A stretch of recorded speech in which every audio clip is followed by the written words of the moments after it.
Alright then, so now we've seen a few of the basic UI widgets that come along with Flutter. Now let's turn our attention to layout. So one of the simplest layout widgets that Flutter has to offer is the container widget. And it pretty much does what it says on the tin. It acts as a container to another widget or wraps around it. It's basically a convenience widget and it comes along with some properties like margin and padding and color, etc. So let's now try to create a new container widget and see how it works. So inside the scaffold, in the body property, I've stripped everything out. So before we had the center widget and some icons or text inside that. I've stripped all of those away and now the body is going to be a container widget. That's it. So if we save this now, then we're not going to see anything on the screen. Nothing happens because, like I said, this is just a container for other widgets. Now, there's several different properties we can apply to this container. One of those properties is going to be a color property, and that sets the background color of this container. So what I'm going to do is just set this to be gray, and then we'll give this a strength of 400. So if I save this now, then you'll notice the whole background area of this body now turns gray. So when we create a container and it's got no children widgets inside it, that container takes up the full space available to it. In this case, the whole body, the whole screen inside the body. Now, I said that a container acts as a wrapper to other widgets. So what we could do is add on a child property. And say, for example, we want to input some text into this container. Then I could do a text widget and just say hello. And then if I save this now, watch what happens.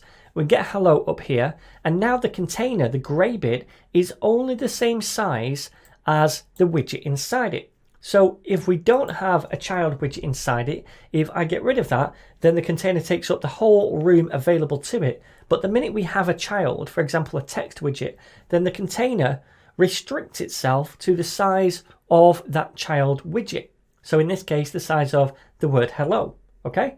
So that's how a container works.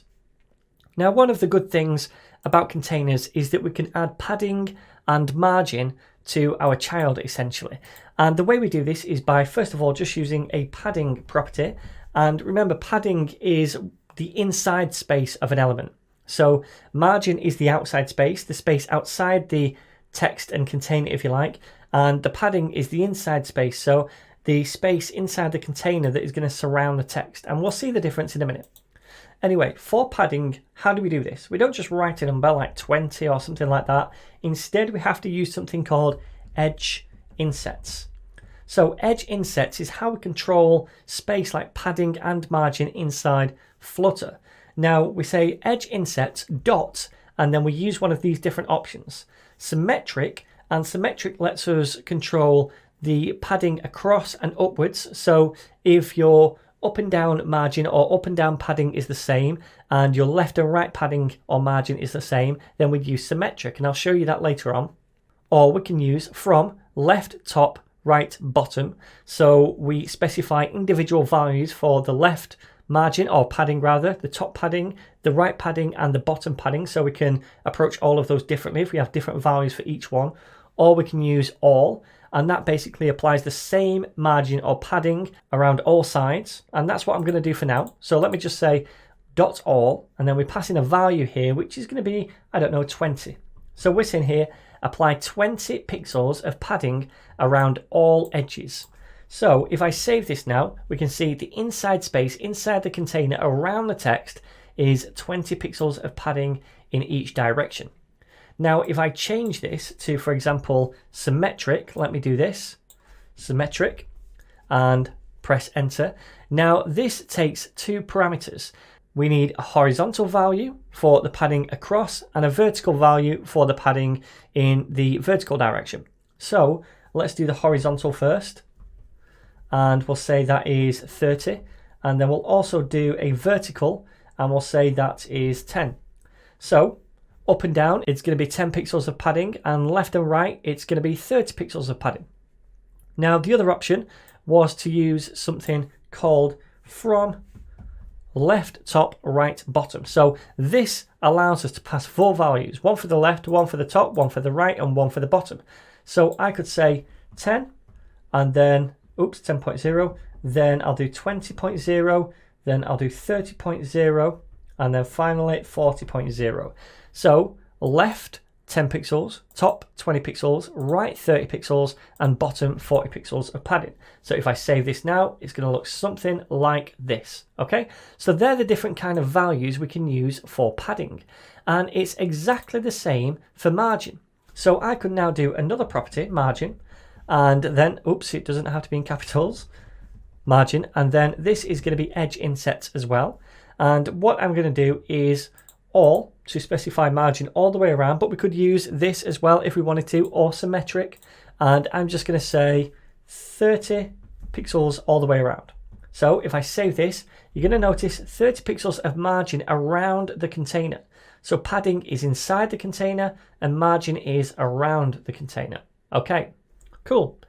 So that's how we use containers to surround a child widget if we want some kind of container around that to give it some margin and padding. Now, say for example, I wanted to apply some padding to this text widget, but I didn't need the margin and I didn't need the color. Well, in that case, we could use a padding widget instead of the container. So let me get rid of all this and I'm going to replace it with a padding widget. So inside here, we can have a child property, and that is going to be a text widget, which just says hello. And then also we can have a padding property, which is going to be the same. It's going to be edge insets, and we'll say .all, but we could use symmetric or the other one. And I'm going to say 30 pixels all the way around. Save that, and notice we get the text with the padding all the way around. Let me change this to about 90 so it's more obvious, and we can see now we get 90 pixels of padding all the way around. So if you ever find yourself wanting to apply some padding to a text widget or something else, then you can use the padding widget.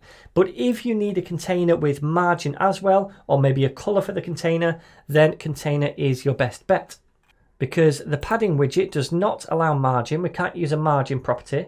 So if I try to say margin here is going to be edge inset all, and then do something like 30. If I try to do this, then you're going to notice we get a red squiggly line because we can't use the margin property. And the same is true for the color property. We can't apply a color to a padding widget, only the padding itself. So we're going to see more of containers, more of margin, and more of padding in the rest of the playlist as we go forward. So hopefully now you've got a basic understanding of how these different things work.